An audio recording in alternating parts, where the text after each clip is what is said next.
It is midday. Hello, good afternoon. Welcome to the Midday News here on Starr 103.5 FM.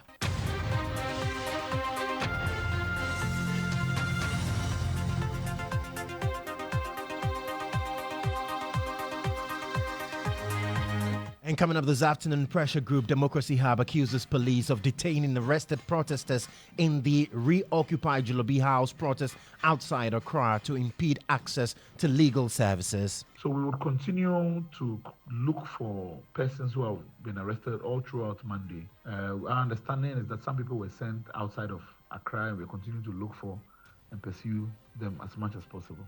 We are live to the protest grounds shortly. Also, NDC presidential candidate John Dramani Mahama asserts NPP's attempts to manipulate Ghana's history for political gain will ultimately fail as the next NDC administration will right the wrongs. The next NDC government, inshallah, in January 2025, will seek to remove the distortions in our history and restore Kwame Nkrumah to his rightful place in the history of Ghana.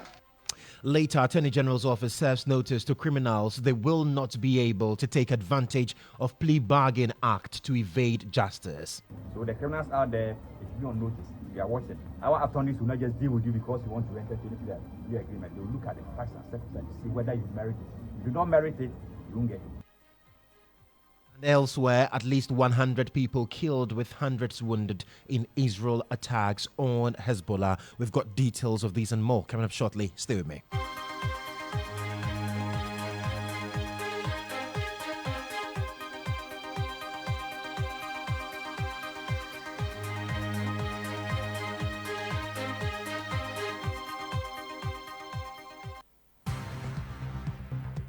Starr News is coming to you live on Ultimate 106.9 FM in Kumasi, Empire 102.7 FM in Takrady, Zeps 95.9 FM in Zebila, Nissim 100.1 FM in Lamshao, My Star Radio in the USA. Also live on Facebook on Starr 103.5 FM and on starfm.com.gh around the world. This is Starr 103.5 FM. Starr News. Informed, in depth, in touch. Grateful for your company this afternoon. I am Joshua Kodjo Mensah. Let's do the details of our stories now. And pressure group Democracy Hub is accusing the police of detaining some arrested protesters in the 3-day Occupy Jubilee House protest outside Accra to impede access to legal services. Now, the protest, which began on Saturday, aims to put pressure on the government to address the illegal mining menace urgently, owing to its devastating impact on the environment and also to the sense mismanagement of the economy. So the two hashtags, hashtag Stop Galamsey Now and hashtag Reoccupy Jolobi House, has seen some confrontation between protesters and police, with at least 42 persons arrested for various offences. Now, the police also disclosed they are on a manhunt for a leader of the protest, Oliver Baka Vomawo, to face justice. But Oliver, in a sharp rebuttal, described the claim as baseless and misleading, and he has been in inconsistent communication with senior officers within the police hierarchy regarding his whereabouts and availability. Now, he's been sharing some concerns on how the police have handled protesters and the way forward as the demonstration ends at midnight today. Listen to Oliver Bakavomo. Starr 103.5 FM. Protesters that have been violent in their ways, but also in particular that they have refused to allow access to lawyers to the persons arrested, refused to allow us to provide them with basic amenities, water, food, and supplies, including female hygiene products. We are resolute in our belief that the only way in which the state can change and be forced to change, that we continue in our march and our push. And so several people are still going to come out today. It's a difficult conversation to have, of course, because several of these people understand the weight of what they're doing. They know that when they step out, they're going to be arrested. But they're resolute in their resolve that something ought to happen in order to save us from this environmental destruction that we are looking at and looking on unconcerned. So the thinking is that as we notify the Ghana Police Service that these protests would end today at midnight today, and subsequently would notify the police for another protest on this issue. Our determination is to center the critical issues that are being talked about and why urgent action is important in this. So we would continue to look for persons who have been arrested all throughout Monday. Our understanding is that some people were sent outside of Accra, and we're continuing to look for and pursue them as much as possible. So those are some concerns shared by Oliver Bakavomawo on the developments there. And a statement issued by Democracy Hub this morning at 9 a.m. suggests that the police, like Oliver said, have detained some of the arrested protesters outside Accra. So let me read to you excerpts of the statement that has been released, and it's tagged press update on arrest and treatment of Stop Galamsey Now and Reoccupy Julobi House protesters. And one attempts to find arrested protesters as at 2 a.m. yesterday. The whereabouts of several protesters who were arrested, including activist Ralph St. Williams, remain unknown. Our lawyers and organizers have been to 18 police stations to no avail. Now, this lack of information continues to be a serious concern for lawyers and families of those arrested. And let me also let you know that we'll be getting to the grounds today shortly. My colleague Eko Boache is on the grounds. He'll be joining us with updates from day 3 of the Occupy Julobi House protest. And the statement also says that detention outside Accra, we have received credible information that some protesters have been transported to locations outside Accra, evidently to further complicate the provision of legal support. Now, this tactic appears to be a deliberate attempt to impede access to legal representation and support services. The third on that particular press statement is denial of basic necessities. And for those protesters whose locations we have identified, the police have refused our attempt to provide them with essential items, including female hygiene products, food, and water. Now, this refusal to grant basic necessities is both arbitrary and inhumane, and it violates their fundamental human rights. And fourth, call for respect of human rights. We continue to demand that the Ghana Police Service respects the basic human rights of all protesters. The treatment that protesters have been subjected to is not only arbitrary, but also constitutes a grave abuse of power and an affront to the principles of justice and human dignity. And they conclude by saying, we are appalled by these actions and urge the authorities to immediately address these human rights violations. We call on all concerned citizens, civil society organizations, and the international community to join us in demanding accountability, transparency, and humane treatment for all protesters. And it's signed by Democracy Hub. So my colleague Eko Boache, he is at the grounds for day 3 of the demonstration, and he will be joining us shortly with further updates from the demonstration, because earlier signals that we picked from the grounds indicated that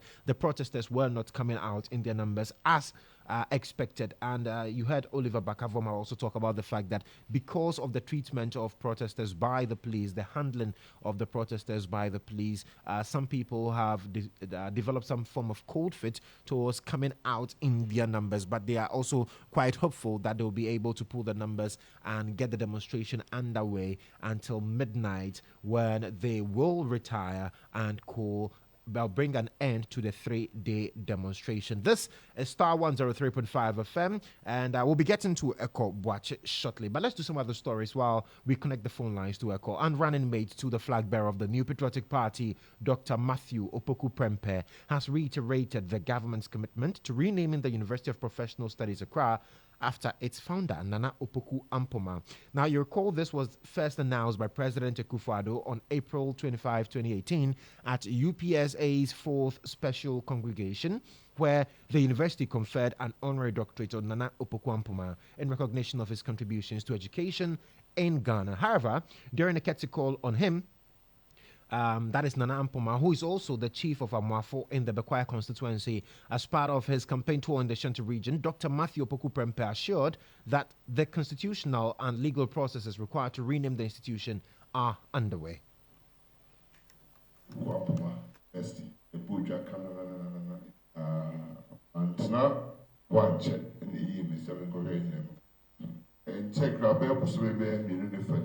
It's a cabinet. The president was education minister now. Sir, the program to invest. Well, we'll come back to that shortly, but let's get on the phone lines and engage Eko Boache, our man on the ground. He's been monitoring day 3 of the Reoccupy Julobi House protest, as well as the End Galamsey Now protest. Eko, thank you so much for joining us this afternoon. So we understand that you are on the grounds. In the early parts of today, there was very little activity, but what can you report as of now?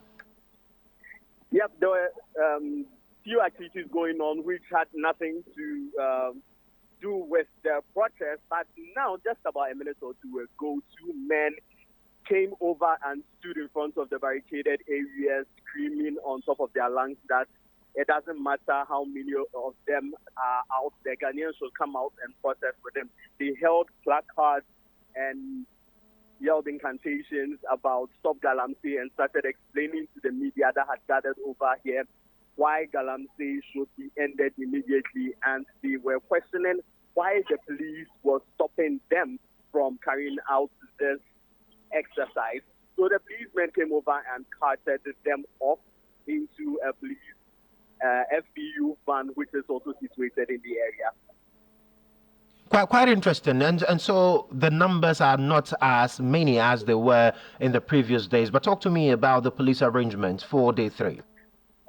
Well, I have counted close to 100 police personnel seated over here from the FBU and also from the MCCP. Interestingly, there are some non-uniform police personnel also amongst them over here, and they are all seated and placed at strategic points around the barricaded area and in the confinement, ensuring that law and order is kept. Very well. Eko, thank you so much for the update. That's Eko Boache, a man at the 37 area where the hashtag End Galamsey Now and hashtag Reoccupy Julobi House protest is underway. We are told that the numbers are not as encouraging as was the case on Saturday as well as yesterday. And Oliver Bakavoma was also telling us exactly why we are seeing, we are likely to see a dwindling state in terms of the numbers. But let's go back to the story on the renaming of UPSA, as Dr. Matthew Opoku Prempeh, who is running mate to Dr. Mahmoud Bawumia of the New Patriotic Party, is assuring the founder of the school that, well, processes legal, both legal and constitutional, are underway to rename the institution. Listen to him. The control program, SB Dumbu, the CK Tedem, the Friday no Kumase, Apia Meka, the Emu, Pukwa Kumadi and Mai, Agrat and Mai, the two, what the assassin, the Fremamo, and yet I think chair, the social declaration parliament, Parliament system. You have to go do from Koi. The university I came in Ghana bicycle this year. UPSCD, Pukwa Kumana. And Neboshe, and another pipe, then another share, then another puncher. Put many be dear one. Let's be a friend of Pukwa. Let's give it. And they got the same idea, and the crown of Becos Waka. I'll bet you be out there. Now, fat saw dear. I didn't even. Was okay, invested the crowd. Was there not the church? Look, we will be out there now, and I'll be too few. Now, fat. Now, you need not be who's over a fee and Bakanam Wyatt tenant over. Would you want to have a Uncle, you feel in Tivan fat because of family. Baby, your baby. Yeah, baby, and I come to crowd. It's a normal PI, I catch you. So you heard Dr. Matthew Opoku Prempeh giving the assurance that if the NPP administration or the Bawumia campaign is given the nod to win the elections come December, hopefully next year, the UPSA will be named according to the name of the founder, Dr. Opoku there. Well, former President John Dramani Mahama has asserted that the governing NPP's attempts to manipulate Ghana's history for political gain will ultimately fail. Now, speaking at an event in Nkrofo to commemorate the 115th birthday of Ghana's first president, Osagyefo Dr. Kwame Nkrumah, the NDC's presidential candidate condemned efforts to distort the nation's historical narrative and diminish Nkrumah's legacy. He emphasized that Ghana's history cannot be altered, despite attempts to embed such revisions in school textbooks. The hatred and bitterness harbored by those who disliked and hated Nkrumah still erupts from time to time, as exemplified in the recent outrage that was expressed by the whole nation at the description of Kwame Nkrumah in the derogatory term of That's your Kwame Nkrumah. Sam Kwame Nkrumah no. Mr. Chairman, Nana Chairman, my brothers and sisters, history cannot be revised, no matter how you fill our children's textbooks with different versions of your history. Founders' Day must be a day that recognizes Nkrumah, the leader who delivered independence to Ghana and whose vision was continental in scope. The next NDC government, inshallah, in January 2025, will seek to remove the distortions in our history and restore Kwame Nkrumah to his rightful place in the history of Ghana. You heard there the flag bearer of the National Democratic Congress, John Dramani Mahama. Now, the state has issued a stern warning to criminals to revise their notes for the better should they think the introduction of the plea bargaining law would be a springboard to evade justice. The plea bargaining law is to allow accused persons the opportunity to initiate terms with the state for lesser punishment. Now, in order to ensure uniformity in the application of the law, the Office of the Attorney General has launched guidelines for the administration of plea bargaining. Now, Deputy Attorney General Alfred Tua Yeboah said the law would not be a springboard to evade justice. As you already indicated, we have the Plea Bargaining Act, and the Act was passed by Parliament some time ago. The AG's office, we have various attorneys who represent the AG in prosecuting cases in Ghana. We have to ensure that we have a uniform standard, that if you're an attorney and you are in negotiation with any accused person, you do not do it on your own. It's not necessary to come up with these guidelines so that any attorney, whether in Bo, whether in Tamale or Bogatanga, seeking to go by the Plea Bargaining Act will use the same format. It also helps the accused persons. In the event that officers decide that they're not going to enter plea bargaining with them on stated reasons, then we can also maybe question our attorneys why they are not willing to go into plea bargaining with some accused persons. Because the guidelines will tell you how you should do it, and those that you should be doing with, and those that you are not supposed to be doing with. The advent of this plea bargaining arrangement should not be used as a springboard by either the criminals or even those of us who are prosecuting for purpose of evading justice. Under no circumstance should we trade off justice just because we want to have a plea bargaining law implemented. Where we think it's necessary for the plea bargaining act to be implemented, it will be done. Where it's not necessary or it is not required, given the set of facts, it will not be implemented.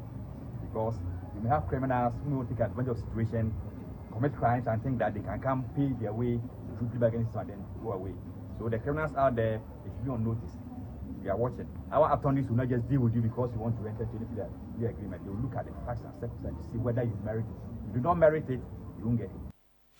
Alfred Tua Yeboah is Deputy Attorney General. Now, the National Tomatoes Traders Association of Ghana is attributing the rise in prices of tomatoes to the lack of dams in the country. They are urging the government and policymakers to construct dams nationwide to prevent future shortages and reduce the country's dependency on tomato imports. My colleague Rosman Akwakwa-Ajete reports.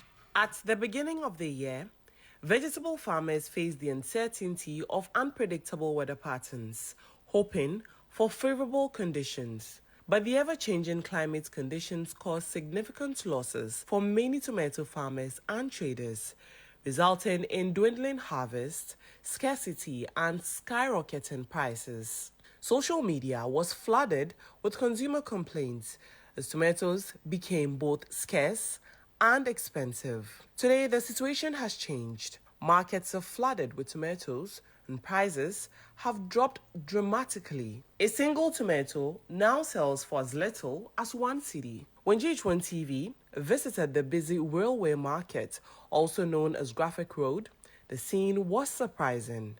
Despite the bumper harvest, traders sat idly by, some chatting with colleagues, while others dozed off in a quieter than usual atmosphere. The frantic sales of the past have slowed, and now traders face a new challenge: low patronage. Although the market is full of tomatoes, customers seem hesitant to buy. Traders noted that while farm gate prices remain high, the market dictates otherwise, with consumers determining how much they are willing to pay. 200 cedis, need 25. But box near 700 ni 500. Sisi ade yento ade yento hwi ye ba ye betena ho sa ebi mu wa no fitie eneni 3 days. Ese anentos na di fra da na eba. E na anentos mu se aba wa hanom no. Na bush ni de no board. Ye di entos ni bedu hanom na. Se na mu se bu wa hanom embu wo bush kwa. Enti na entos na mu na bia enenebo. 34. Yet when I say 8,000, 8,000, 5,000, 6.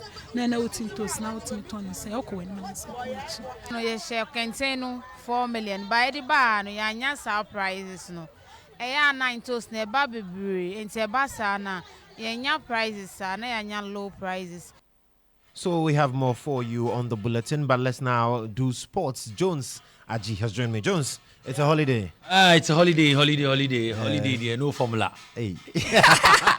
What's happening in sports? You know, across the Foka in the news. Finally, they get their win, and then of course we also have news from the CAF Champions League. So we start off from Accra Folk, who finally got their first win of the season on a third attempt on match day 3 after 2 previous defeats to Basake Holy Stars and then Bando Hearts of Lions. Now, the Rainbow Boys, who played at their new home grounds at the University of Ghana Stadium, scored in the 52nd minute when defender Ransford Mensah expertly converted a free kick to give the Phobians the lead before striker Hamza Issa nodded home a second in the 76th minute to take the game out of the reach of Bechim United. Bechim United's coach Francis Adai believes the absence of his first team players affected his game plan. Sifu play well today, very honest, but because of our 2 players, regular players who didn't play, so we use the second players. We find it difficult to come out from the desk where sluggish, but it didn't work for us today. Francis Tune didn't play, it affected us a lot, so we hope we will come back soon.